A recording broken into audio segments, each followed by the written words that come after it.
Baik Bapak Ibu, adik-adik, kita bersikap anjali menghormat junjungan kita Sang Buddha. Namo tassa bhagavato arahato sama sambuddhassa. Namo tassa bhagavato arahato sama sambuddhassa. Namo tassa bhagavato arahato sama sambuddhassa. Selamat malam, Sukita Hotu Namo Buddhaya.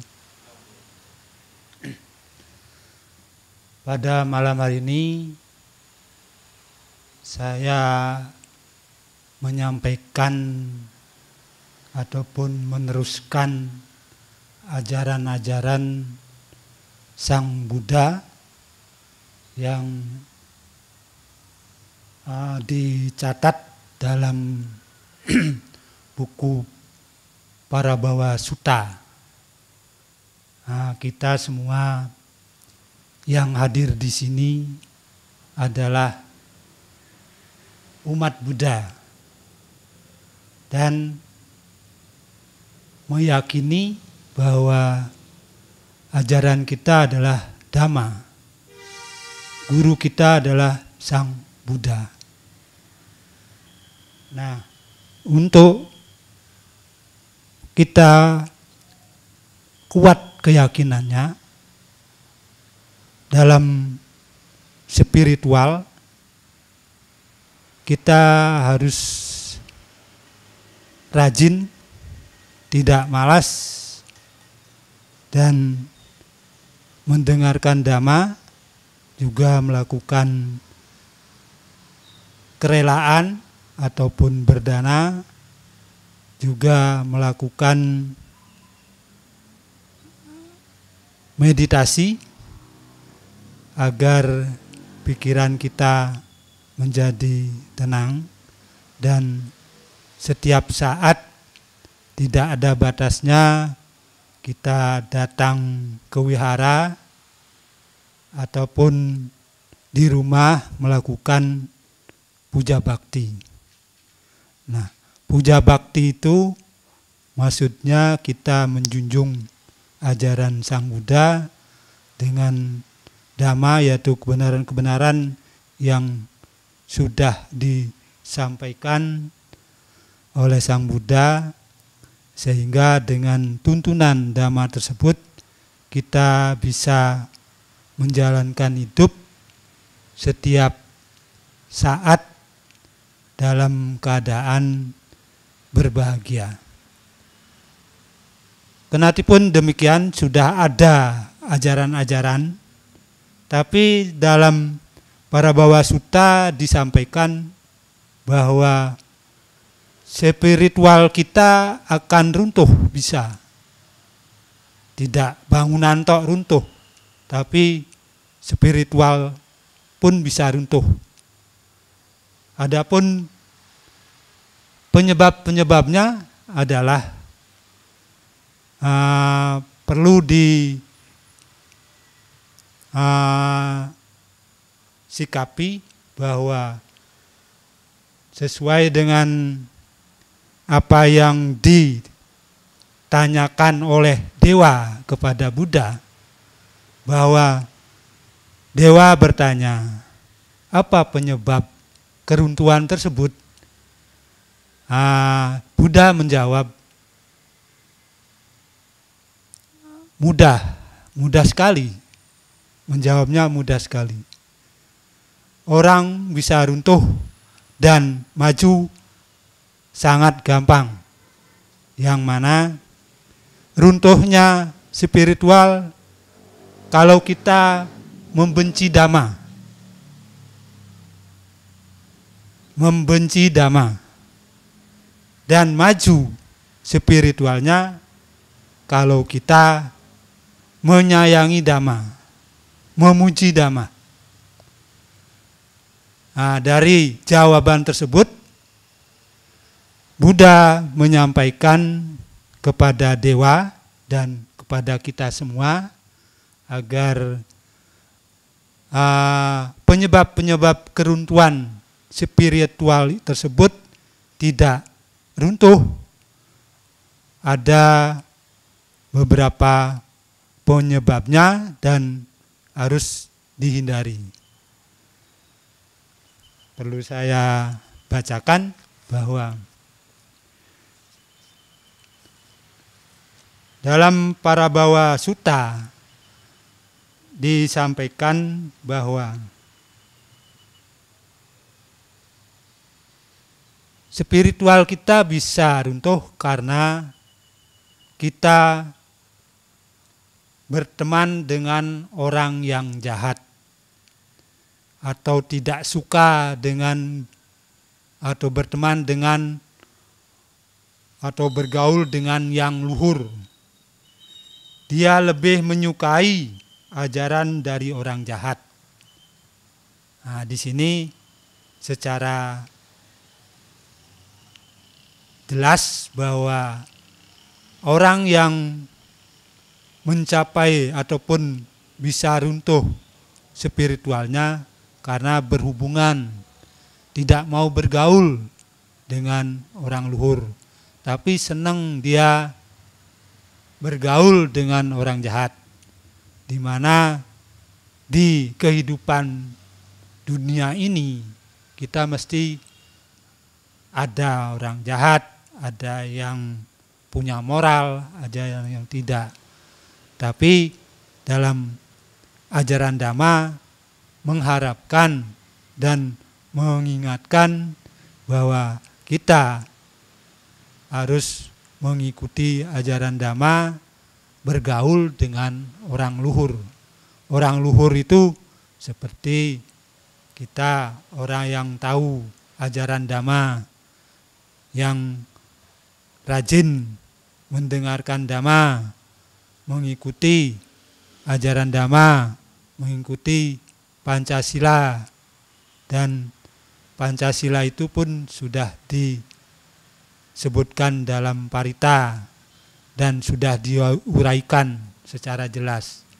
Sehingga Bapak Ibu dan adik-adik jangan malas baca Parita, karena dengan baca Parita tersebut kita bisa didorong untuk melakukan perbuatan baik sehingga spiritual kita tidak runtuh.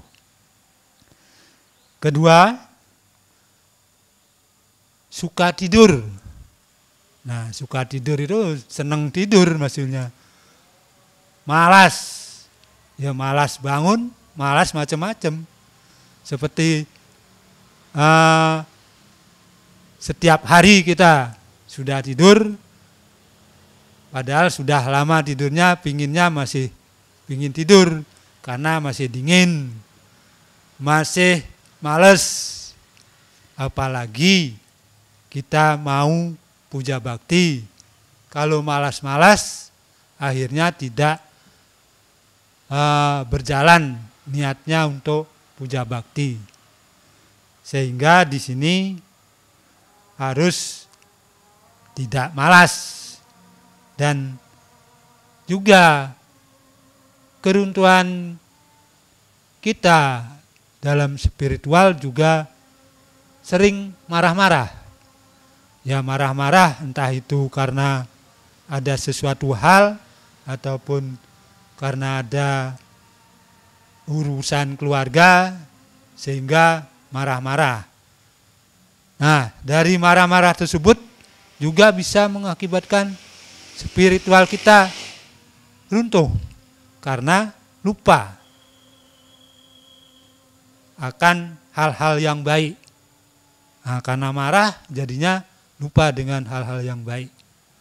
Sehingga kemarahan tersebut memicu kita bisa tidak mengharapkan atau tidak menginginkan kita berbuat baik.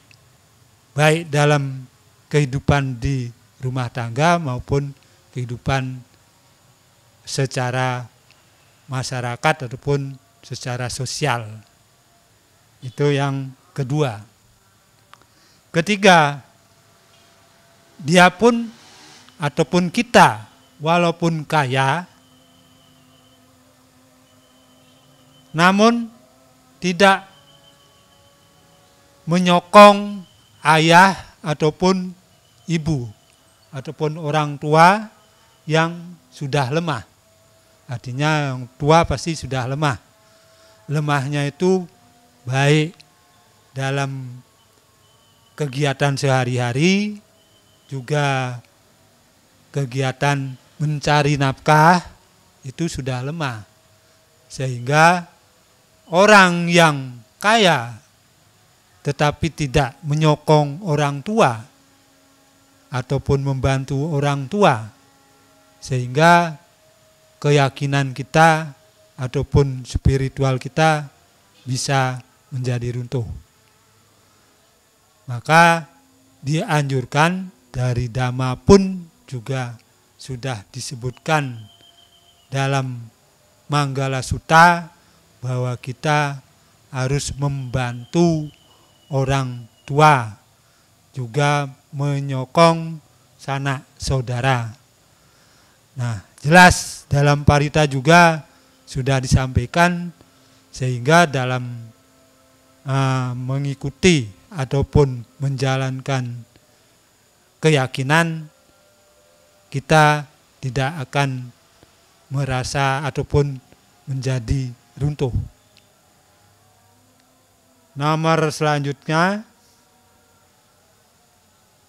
menipu ataupun menyamar sebagai biku, sebagai bante, sebagai Buddha, sebagai Romo, artinya pura-pura dia menjadi ataupun mengakui dirinya sebagai orang petapa ataupun sebagai orang guru spiritual, sehingga orang-orang di sekitarnya itu dipengaruhi agar dia dipercaya bahwa dia pinter ataupun bisa, keyakinannya lebih ketimbang kita. Sehingga dengan kita ataupun orang yang istilahnya menyamar ataupun pura-pura sebagai orang suci, itu menyebabkan keyakinan ataupun spiritual kita menjadi runtuh. Selanjutnya, walaupun kita ataupun orang memiliki harta, kekayaan yang melimpah-limpah, tapi kalau digunakan sendiri, tidak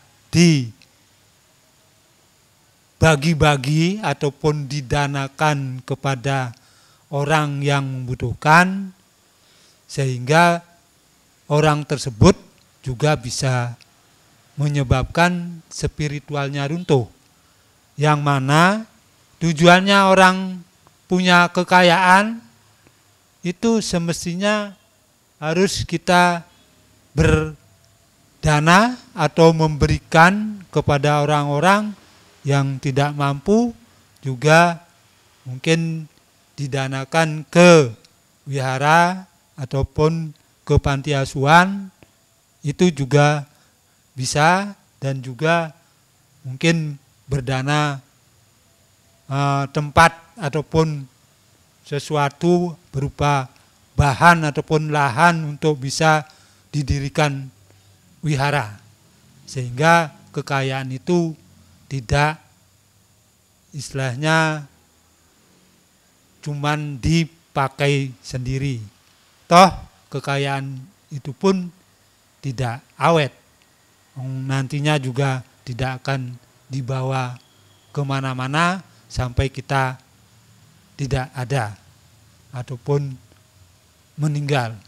Maka dianjurkan agar kita orang kaya ataupun yang tidak kaya pun bisa berdana sesuai dengan kemampuannya. Selanjutnya, keruntuhan itu pun bisa sebagai penyebab karena orang karena sombong dengan keturunannya, kekayaan atau lingkungannya, serta memandang rendah handai tolan atau saudara dan sanak keluarganya. Biasanya sedikit sudah mampu, sedikit sudah agak kehidupannya lebih baik ketimbang saudaranya ataupun handai tolannya atau juga tetangganya, sudah agak sombong. Kalau punya motor ataupun mobil, pas manasi mobil atau motor diglayer-glayer kan gitu dah. Sehingga orangnya kan sepertinya pamer atau menyombongkan diri. Nah, untuk memacu orang lain biar tahu, oh saya punya kekayaan atau lebih kaya ketimbang tetangga tersebut. Makanya sikap tersebut dihindari, jangan sampai melakukan perbuatan tersebut. Ya diam saja, kaya pun ataupun tidak pun kan tidak perlu ditonjolkan. Nanti ya yang tahu orangnya sendiri ataupun siapapun ya tahu itu kaya, itu orangnya baik, sopan, sabar gitu. Tidak perlu ditonjolkan kesombongannya. Kenapun kaya. Itu untuk menyikapi agar keruntuhan spiritualnya tidak terjadi. Nah, di sini kita sebagai berumah tangga mesti sudah paham ya mungkin. Senang bermain perempuan. Sebaliknya juga bisa, perempuan senang bermain orang laki gitu. Mabuk-mabukan. Mabuk-mabukan biasanya tidak ada laki tok, mesti perempuan juga mabuk-mabukan. Saya juga melihat ya, orang mabuk ya perempuan juga ada. Yang merokok orang perempuan juga ada. Terus berjudi juga ada. Di lapangan itu semua. Makanya di sini dianjurkan tidak bermain perempuan atau laki, tidak bermabuk-mabukan, tidak menghambur-hamburkan apa yang telah diperolehnya. Nah, maksudnya jangan menghambur-hamburkan, maksudnya tidak untuk royal gitu loh. Untuk royal. Kalau untuk keluarga, untuk anak, untuk istri, untuk saudara itu, dan untuk orang yang membutuhkan bantuan, itu wajar. Sudah wajar dan baik. Tidak seperti yang disampaikan tadi, bahwa sehingga hal-hal seperti tadi itu bisa menyebabkan keruntuhan. Terus sama lagi nih, masih kita sesama berkeluarga tidak puas dengan istrinya sendiri dan terlihat bersama pelacur atau istri orang lain. Siapa yang mau? Kalau ibu-ibu ataupun bapak-bapak mau enggak kalau istrinya ataupun saya ataupun bapak-bapak melihat ke tempat ataupun jalan dengan orang perempuan lain ataupun laki-laki lain? Mesti ya enggak terima ya. Ya, itu harus dipatuhi sesuai dengan janji kita dalam perkawinan, yang mana dalam undang-undang pun menyebutkan undang-undang perkawinan. kita semestinya cuman bisa punya istri ataupun suami satu orang. Satu orang istri atau suami. Yang lebih tidak boleh. Tapi dalam ajaran Dhamma tidak ditentukan seperti itu. Artinya boleh beristri ataupun bersuami. Tapi tidak ditentukan ada larangan ataupun keharusan, tidak ada. Tetapi dalam undang-undang perkawinan disebutkan suami istri harus punya istri cuman satu orang. Punya suami juga satu orang, tidak lebih dari satu orang. Sehingga dengan kita punya istri ataupun punya suami satu orang, artinya yakin bahwa pilihan kita itu adalah cocok untuk dipakai dan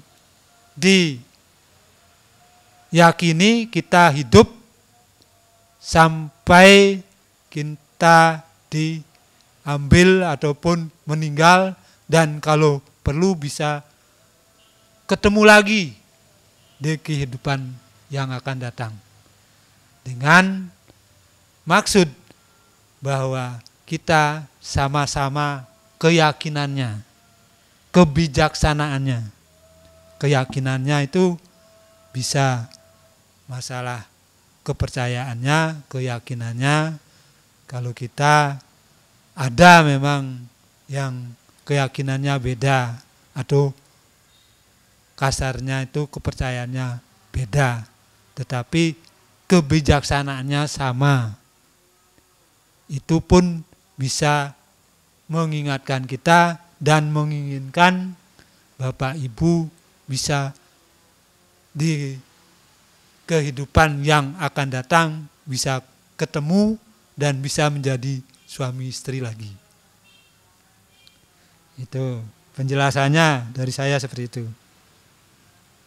Terus keruntuhan juga disebabkan karena melewati masa muda lalu memperistri orang ataupun bersuami dengan orang yang masih muda.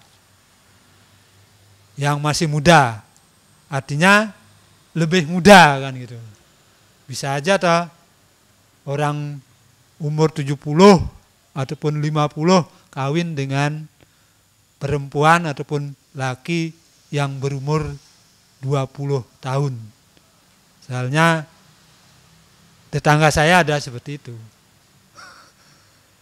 50 tahun sudah kawin berapa kali, sekarang kawin umur 20 tahun.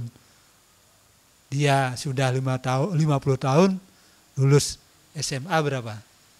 Ya sekitar 20 tahun ya, itu dinikahi.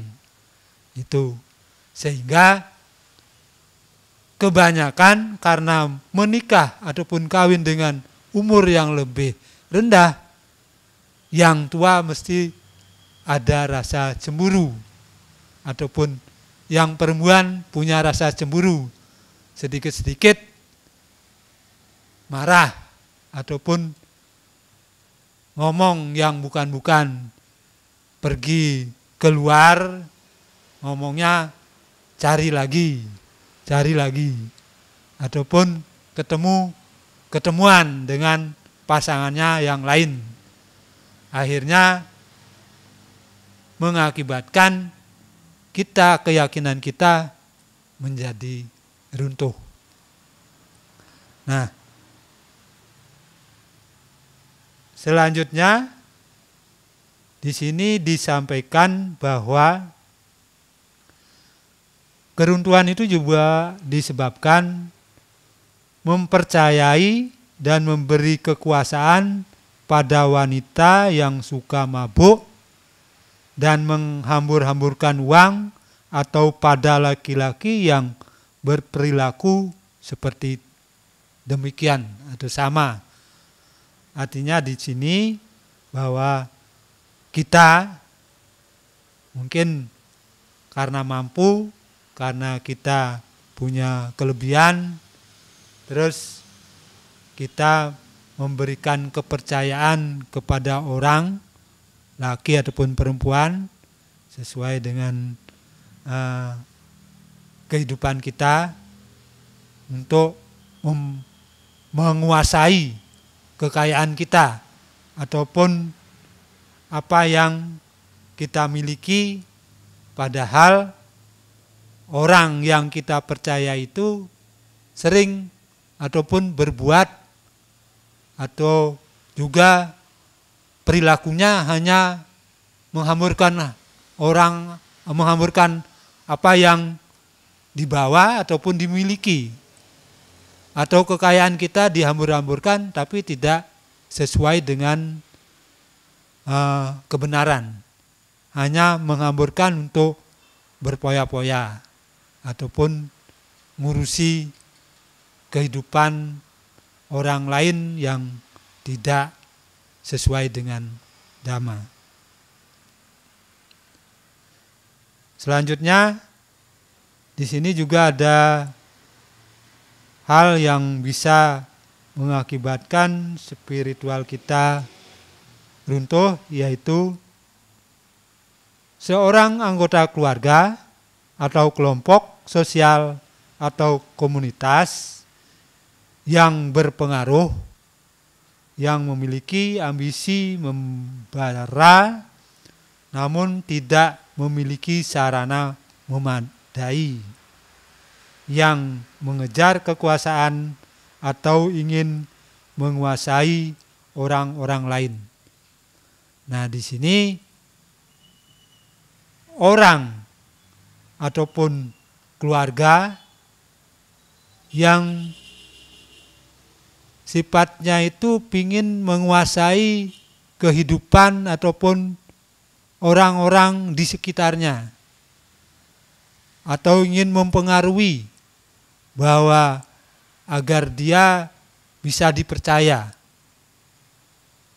dengan maksud bahwa dia itu lebih dari yang lain, sehingga dengan dia membuat sesuatu yang tidak bisa diharapkan, tetapi dia menginginkan agar dirinya dipercaya, padahal dia belum punya ilmu ataupun sesuatu sarana yang mencukupi, baik masalah ekonomi, masalah kekayaan, masalah dhamma, dan juga di kehidupan kelingkungan sekitarnya, padahal sifat-sifatnya dia masih buruk, belum baik, sehingga dengan sikap seperti itu bisa menyebabkan keruntuhan dalam spiritual. Ada 11 penyebab yang sudah saya sampaikan tadi menyebabkan kita ataupun Bapak Ibu bisa keruntuhan ataupun spiritual itu bisa memicu.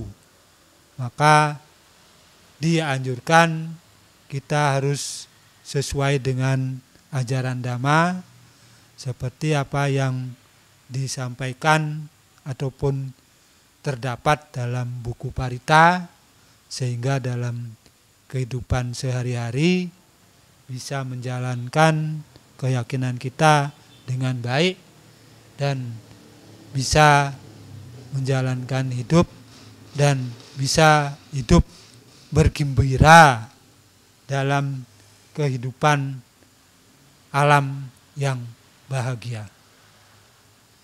Kira-kira itu yang bisa saya sampaikan. Kurang lebihnya saya minta maaf. Semoga Bapak Ibu berkenan, dan untuk selanjutnya mari kita sama-sama kita belajar dhamma, untuk memajukan kita berbuat dhamma dan kebaikan sehari-hari. Sekian, Sabesata Bhawantu Sukhitata. Semoga semua makhluk hidup berbahagia. Sadhu, sadhu, sadhu.